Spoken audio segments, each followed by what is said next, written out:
are with Representative Strom Peterson from the 21st District.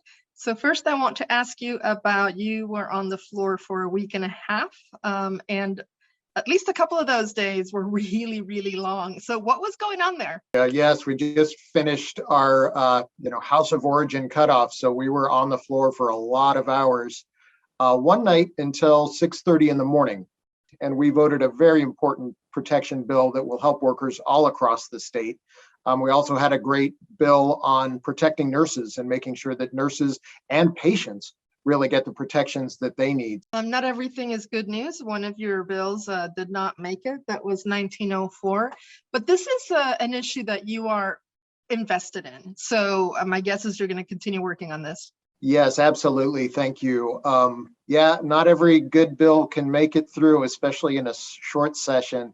And House Bill 1904, and we've been getting a lot of support from constituents on this bill. So thank you for those emails. And this just asks that landlords give a 6-month notice if they're going to give a significant rent increase to their tenants. So any rent increase that's more than 7.5%, that they just give a 6-month notice. So tenants have an opportunity to figure out what they're going to do with this, big increase in their monthly expenses. Maybe they need to get a few more shifts at their job. Maybe they need to find a new place to live. Unfortunately, that bill didn't make it out of the House this year, but I'm committed to working on this. We know that tenants are really struggling. Rents in Washington state and really around the country have gone up 20% in the last year.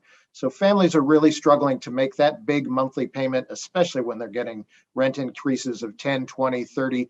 I've heard stories of 50% rent increases. So we'll be back next year. We'll continue to work on these issues and make sure that we keep folks housed. One of the things that were brought up about this bill was, people were saying that, oh my gosh, so, mom and pop, landowners, what are they going to do? But this bill really would not have hurt them. I sure don't think so. And thanks for that. I think this could actually work in the favor of a number of landlords. First of all, again, all they had to do was give notice. They literally had to write a letter to their tenant. It's like, hey, in 6 months, we have to raise your rents. Our expenses have gone up. Our property taxes may have gone up. We know the cost of construction has gone up. So there are some legitimate reasons for rent to go up. But I think in some ways it could help landlords, because if they send that notice and the tenant knows that they can't afford it, they'll move out and find another place to live. And then the landlord can find somebody who can afford it. So the rental market's really tight. There are a lot of people looking for places to live. So I think this actually could have been a benefit to landlords. Unfortunately, that's not what they thought. Well, we know you don't let go of things very easily, so we're probably going to see some version of this next year.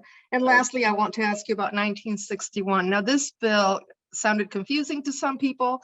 It's about changing your name. What is this?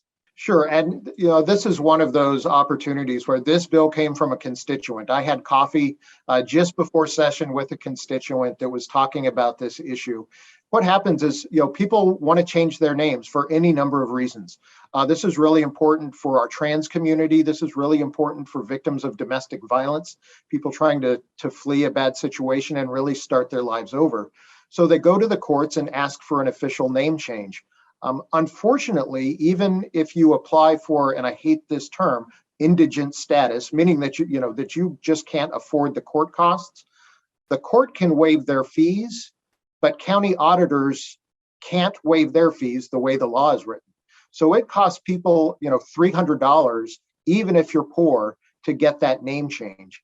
So this way, auditors are mandated to waive the fee, and courts are mandated to waive the fee if you are, again, I hate this word, indigent. So this is really going to help some folks that are fleeing some dangerous situations and just want to start their lives over.